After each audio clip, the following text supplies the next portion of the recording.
Good morning. Good morning. Alrighty. Hi, Fatima. We'll wait for a few more people to join.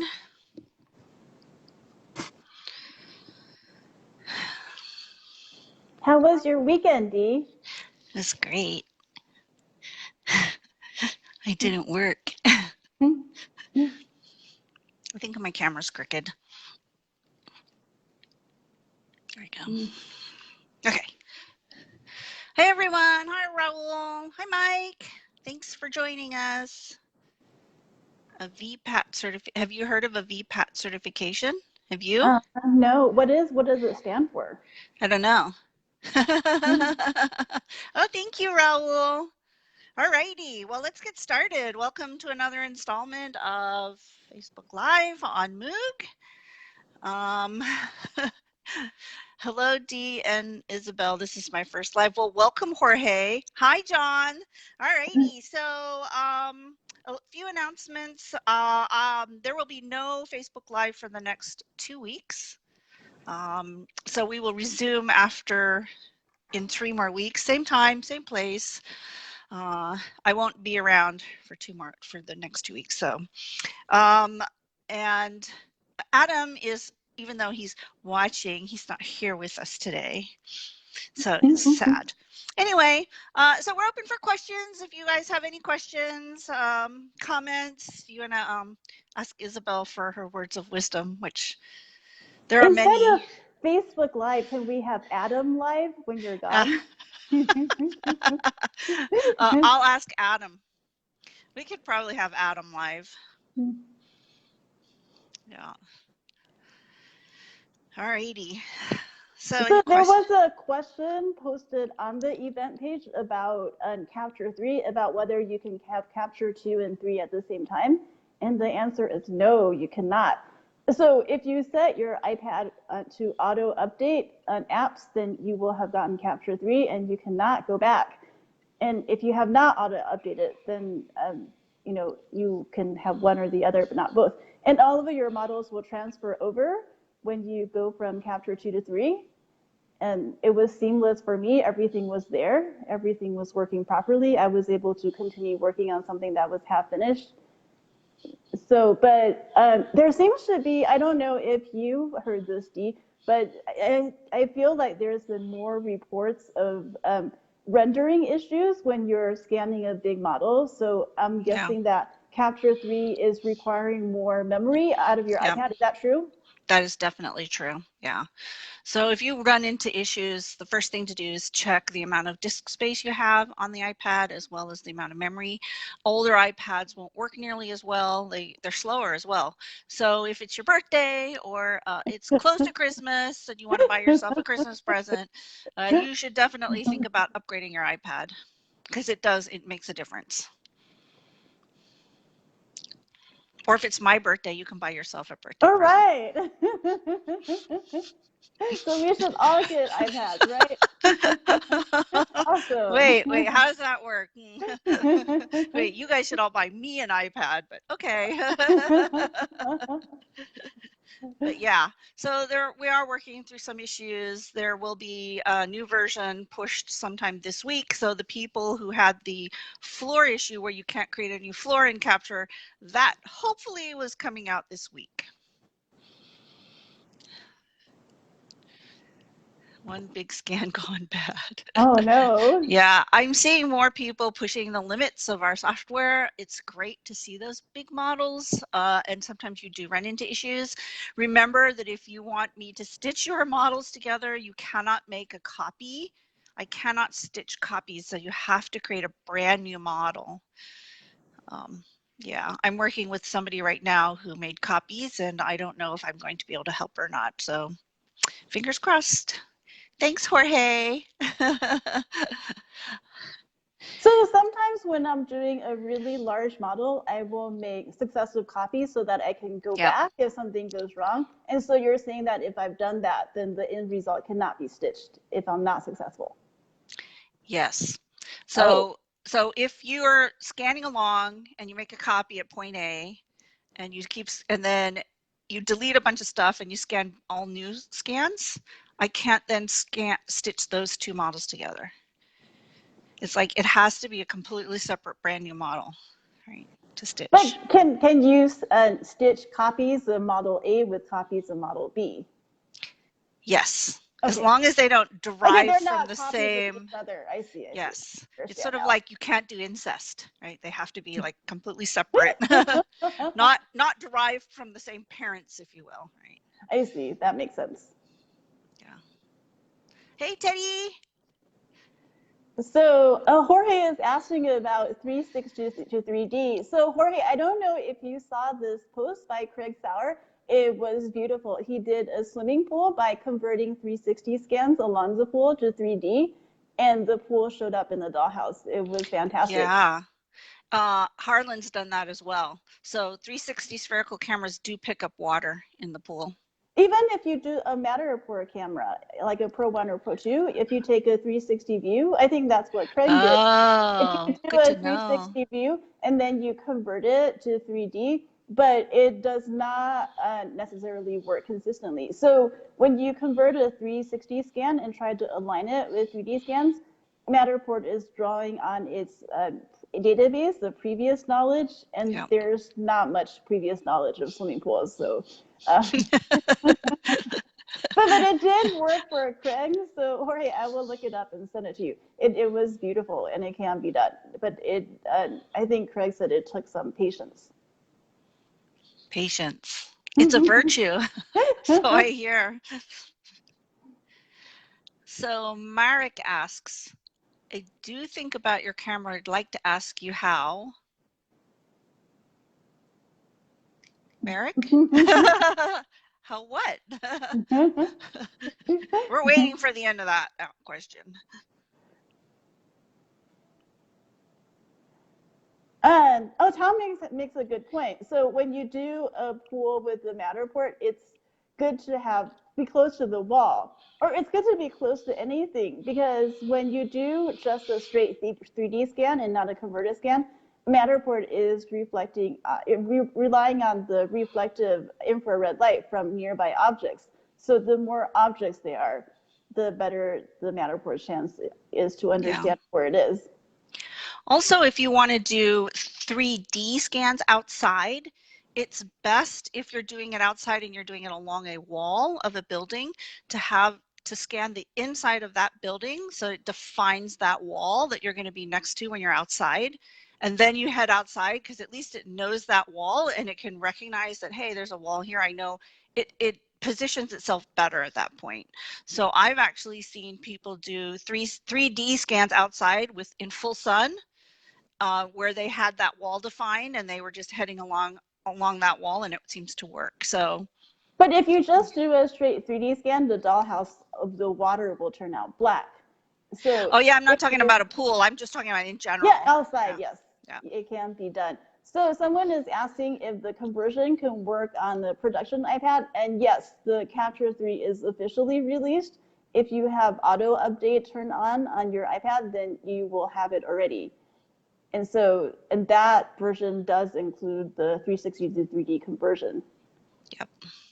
Yeah, it's not perfect. I mean, Raul has basically said he's run into some issues. Yeah, it's not perfect. It doesn't work as well outside as well, because it was trained mainly on internal scans. So yeah, be patient. So here's the question for you. If I have a urgent project coming up and it's huge and it's hard and my iPad is kind of old and I want to revert to Capture 2, where I scanned a similar space last week, is that possible? No? No, you can't go back. Sorry. Unless you have an old iPad with auto update turned off, which has the old capture on it, then you can. Then you can use it, right? But you can't go from 3 and then install 2. You really should go to the latest version of Capture, because what happens is if you're on like Capture 1 and then you jump to Capture 3, things may not work seamlessly. So every time a new version comes out, you should consider moving to the latest version. It's a natural progression. I understand why some people are a little hesitant. You may want to like wait a few months, but as soon as it becomes more stable, you should always try at some point to go to the latest version. So is Capture 3 considered more stable now?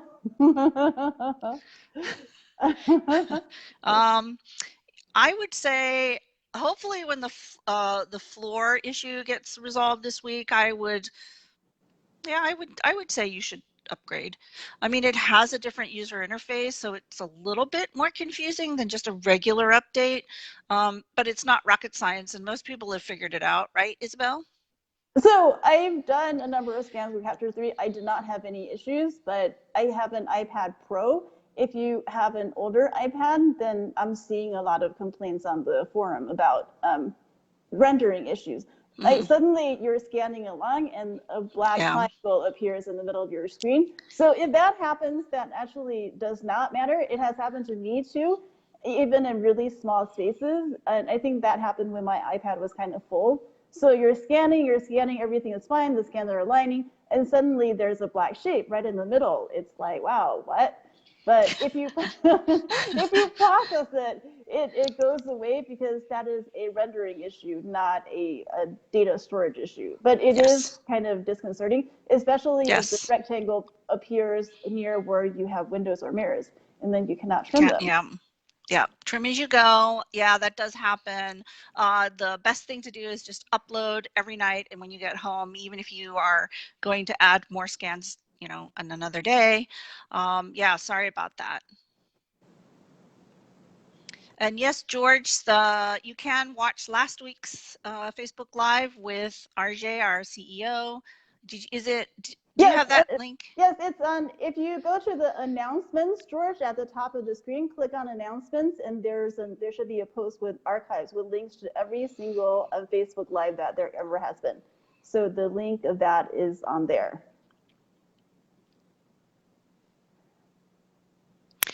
Michael Madsen. Will Matterport release a development roadmap, especially in regards to their MSPs? Another issue are still the legals in terms of contract. In my opinion, they're still violating against the GDPR and DSVGO. That makes business in Europe very difficult, not to say impossible. Yeah, so we are revisiting the terms of contract. Hopefully the new revision will answer some of these issues. If you do have some concerns about not being GDPR compliant, please contact the support team at support@matterport.com. Tell us exactly what your specific concerns are, and we will be more than happy to look into that. I'm not a GDPR expert, so I don't really know how to answer the question at this point, but we would need specifics, and we'll look into it. So that's not a problem. As far as the roadmap, I'm trying to convince somebody in product to come on on Facebook Live with me. I'll keep working on that. If not, I will try to get a better sense of the roadmap for you guys. I know that's something that I always try to get as well. So if I have any information that I can share, I would be more than happy to do that. So question from Merrick. He would like to get a Matterport camera, but can it be operated without someone with photography experience? I think it's kind of different from photography experience. You'll find that there's a lot to learn, but I think you don't need photography experience, but you will have a lot to learn. Okay. Yes, I am not a photographer and I can use it. And I would say that I'm pretty average. So if I can figure it out, it's not really that hard. It's supposed to be point and click. It's supposed to be sort of, you know, self-explanatory. I mean, I've heard stories where our employees will just give it to their kids. I believe RJ's kids just picked it up and just started scanning. So yeah, if you have any issues and you have questions, just definitely call us or email us at support@matterport.com. We'd be more than happy to walk you through any questions that you may have. But yeah, I think I've not heard many stories about people struggling. There are more sort of detailed or more things that you can do with it that you may not know at the beginning, but you learn that, right? Things like creating highlight reels, snapshots, measuring, and all that. But you can definitely scan, right? So the best thing to do is to scan somewhere small, like if you have a friend with a small store, or if you have like just one bedroom in your house, practice scanning the very small spaces and see what comes out and see what problems you have. Practice marking the windows, the mirrors, and upload it again and again just to understand what's going on. But you don't need photography experience. No. But you do need an iPad. So Patrick asked, what about the iPad that won't update or are not supported anymore? So I think that is a concern. If you have an older iPad, it was previously able to use Capture 2, but with Capture 3, more resources are required. So people with older iPads will struggle more. And I think, well, time to buy a new iPad. New iPad. Yeah. Justin! Hi, Justin. All right.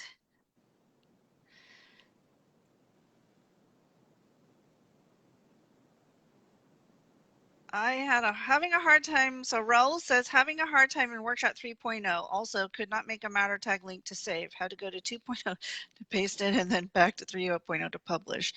Yeah, there are some issues with matter tags right now. There are also some issues with publish not sticking right away. I've had people say, oh, I had to do it like 3 or 4 times. We know about it. We're working on it. So again, I appreciate your patience while we figure this out, but we do know about it and we are working on it. So there's a lot of concern about the announcement that the older workshop will go away in June.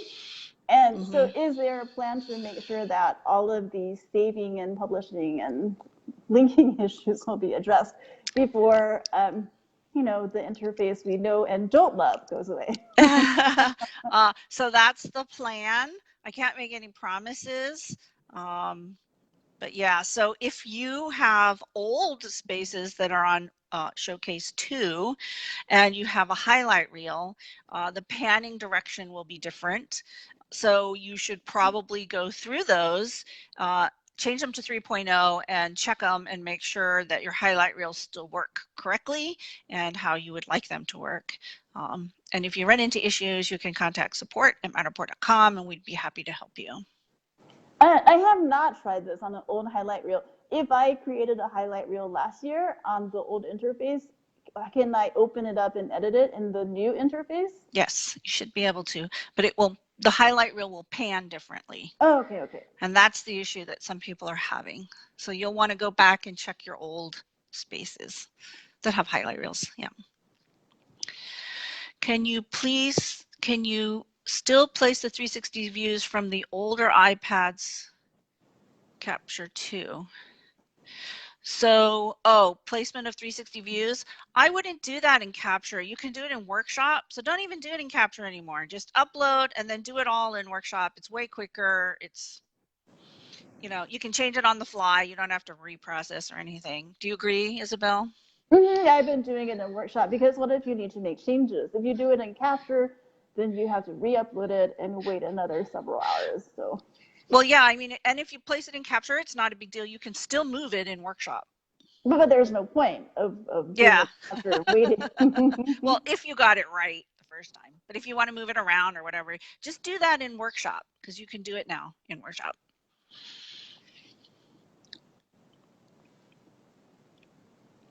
Is Matterport able to use the PSoftTech pilot era? I have no idea what that is.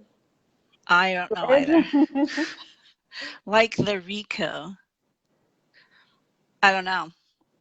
So here's a maybe related question. So right now, Matterport supports the Theta and the Insta360 One X, and their plans to support the new Theta camera. But will there ever be plans to allow us to import 360 images that are not captured with the Capture app? Not that I'm aware of, but that doesn't mean there aren't plans. All right, Fatima asks, do you lose highlight reel if you start taking new snapshots? I already made a highlight reel, and my client for more pictures, so I got new snapshots, and all of a sudden the highlight reel disappeared. That should not happen. The highlight reel should not matter if you add more snapshots. If that did, something else is going on, you can contact support. We can take a look at the space, but no, that should not happen. And if you are using the new showcase and you create your highlight reel, you don't even take snapshots anymore. So the way it works is you just go from location to location where you want your highlight reel to stop. And when you get to the location where you want it to stop, you just press the button in the top middle, and it doesn't save a snapshot. It just puts that scan position facing in that direction in the highlight reel. If you want to save those as snapshots, you just then select the snapshot tool on the right hand side and take a snapshot. You can do that without moving, and then you can go back to highlight reel. So you can, in effect, pretty easily get the same effect that you had before, where each of the scan locations in your highlight reel is also a snapshot.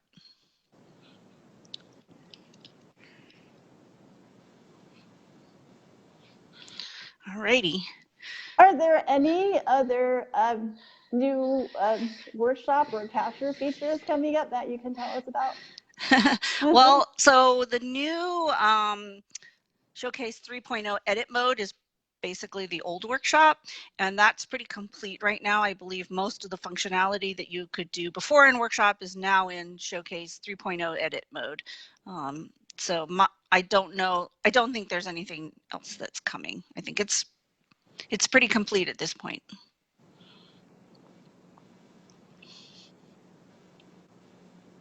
So what's next for the showcase team? Well, we have to turn off Showcase 2 first and get through that. So, yeah. What about hardware? Is there a Pros 3 coming? Maybe there is, but I haven't heard of one. So I believe there will be one at some point, but I don't really know any specifics about that. So nothing to say on that. Hi, Tom. How are you? Oh, George Kenner. George Kenner gave us a link to a YouTube video about the piss off tech. I will check it out after. We're probably saying that wrong, aren't we? Piesoft tech? Oh. Yeah, we'll check that out, George. But neither Isabel nor I have heard about that.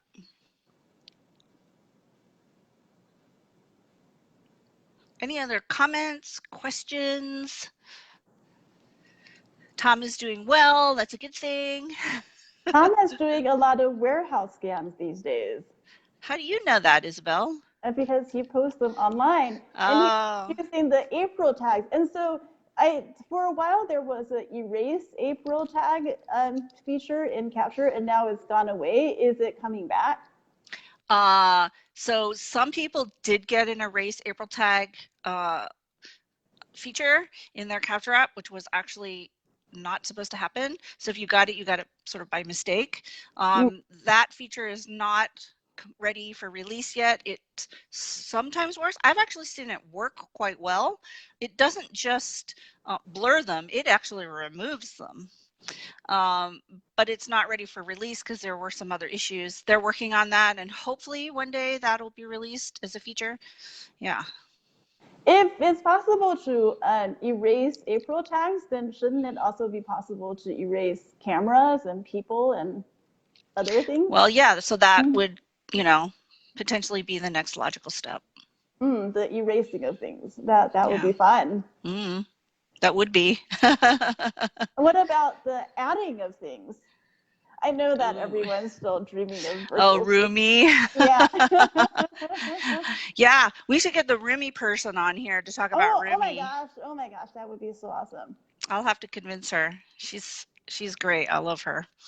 Her name's Elizabeth. All right, what happened about support tickets? Who asked that question? Oh, Neil. Yeah, Neil, I'm so sorry. We are a little bit backed up right now. So yeah, after this, send me a DM and I'll check out your question. A flower pot sticky to cover a camera. Yeah, that's a good idea actually. At one point, Justin and I thought we were gonna post a picture of somebody's face on the mirror where the camera would be, and then blur that face. And we tried that, and we couldn't get it to work. So if anybody else wants to try that and can get it to work, that would be awesome. But the whole plan was to just put the outline of a face exactly where the camera would be and blur it. We couldn't get it to be exactly on the right spot. But if you blurred it, there would still be a blurry spot, right? It wouldn't be just gone. Yeah, but it would be better than the camera, I guess. I don't know. We were just trying it out. But We no, never you got it to cannot work. draw faces on it. Oh, speaking of cameras, so someone had a mishap with their cameras recently. What is the camera repair workflow? Let's say that I'm at a job and I drop my camera and I contact support. And so what are Yep. the next steps? So you contact us if you've dropped the camera and it's damaged because of your negligence. Then of course it's not covered under warranty. We just require you to approve costs for repair. It's anywhere between $400 to $900. We then ask you for your shipping address and we mail you a replacement. When you get the replacement, you pull that out of the box, you put the broken one into the same box, and you ship that back to us. You keep the replacement. All right. Same thing happens if you're in warranty and something goes wrong with your camera, like it stops scanning, it starts making crazy noises, I don't know, it suddenly self-combusts, whatever. You can call us. We will then ask for your address. We don't ask you for approval for repairs. We ship you a replacement. You pull that one out of the box. You put the old one in the box, and you ship it back. I did not know that. And so the broken one just stays with Matterport to be Yeah. repaired and should okay. So you keep the replacement one. If for some reason you're in love with your camera and you need to have that specific camera returned, we can do that for you as well. But that's something that you have to specifically ask for. And if you dropped your camera, then you'll have to pay shipping, like two more shipping costs, right, for there and back. But we're happy to work with you on that. So I noticed that the Pro 1 is not for sale anymore. If I drop my Pro 1, is similar repair replacement also available? Yeah, so they should have some theoretically in stock that they can replace your Pro 1 camera. That So is good to know. yeah. So there's a question about how large can a space be? Oh, the cost is between $400 and $900, depending on what's wrong. If you want an estimate, you can ask us for that as well. Of course, we can't give you an estimate until we've actually received the broken camera. But at that point, you can say, look, don't fix it. I just want to know what the cost is. And some people are like, yeah, I don't want to repair it. At that point, you pay the minimum, which is $400, and we can send you your camera back. Which is broken. So you pay $400 for a broken camera. So you might as well fix it, I guess. You might as well fix it. Well, unless you want a $400 doorstop. Oh, well, it's a very large paperweight. Or that too. Hi, Lee. Nice to see you. Oh, Okay, yeah, what was the a other great question? suggestion from Tom. So, there under the camera, there's a blurry spot. And, in those like Google Street View tours, some people insert like a logo or patch it with the surrounding texture. And so are there any plans to Not that I'm aware of, but Tom, I will be more than happy to submit a feature request for that because I do think that's a great idea. Yeah. What is the largest scan that you've seen without stitching, Dee? So remember that when you stitch, it's no different than if you had just scanned that many scans. All I'm really doing is putting together a bunch of scans, right? And telling it what the XYZ coordinates of the scans are. So The question is really, what's the largest number of scans you can have in a model in order for it to process without failing? And that depends on several factors. One is the number of scans, two is the number of square footage, and three is the number of 3D stuff. And by that I mean the amount of 3D surface on objects within the scans. So for example, if you're outside and you have a tree with leaves, leaves have a lot of surface area. So you're going to be able to get less scans in one of those with models with outside trees than on an internal. So for example, if you're on an internal scan in an empty warehouse, there's less 3D data because it's just floor and walls, right? If you've got lots of desks with lots of stuff all over the desks, lots of furniture, and then that adds to the amount of 3D data. I have seen some beautiful models with about 1,000 scans. It was some building in Australia. It looked like the Sydney Opera House, but it wasn't. It was just gorgeous, and it had almost 1,000. It worked beautifully. There was, no performance issues. But it was, again, it was a smaller square footage, so the footprint was smaller. I've seen some that are around the 1,200 mark processed correctly. They tend to load a lot slower. You have to have sort of more powerful graphics computers to render them. I've seen a lot of people scanning convention centers, and then they were just like, no, this is too big, but you can always split it up, right? So I have some customers that are like, yeah, this is too big. So we just split it into like 3 sections, and then they just use matter tags to link them. And that works too. So it sort of just depends on what your situation is and what your customers want. But there's, more than one way to skin the cat. And it depends on your iPad mostly, whether or not you can do 100 scans. If you have an older iPad, I think even 300 to 500 will be, your iPad would struggle. And yeah. So if the capture app starts to crash, then it means your iPad is probably displeased. Yeah. Yeah. If you have an older iPad, you should seriously think about upgrading. Not only does it potentially save you from crashing, it also just works faster. Alignment is quicker, scanning works better. So yeah, it's if you're seriously scanning, it's worth putting that sort of putting that money into it. No skinning cats. Okay, Al, I'm not skinning any cats. So the message for today is basically buy a new iPad. Yeah. Yeah. And Isabel and I have no skin in it. We don't make, there's no advantage for us, but yeah, I think you should seriously consider a new iPad if you have an older one. So, all righty. Well, we've now all passed the 9:30 mark. I want to thank you guys all. And of course, thank you, Isabel, for joining me. You are, again, so valued and just a wealth of knowledge. And we love to see you every week. Remember, there will be no Facebook Live in the next 2 weeks. We'll be back 3 weeks from now, and it'll be same time, same place. It'll be Isabel and I. Do you have Apple stock? No, we don't have Apple stock. But that's a cute question. Anyway, again, thank you so much. We hope you enjoyed this session of Facebook Live, and we'll see you in 3 weeks. Bye. Bye.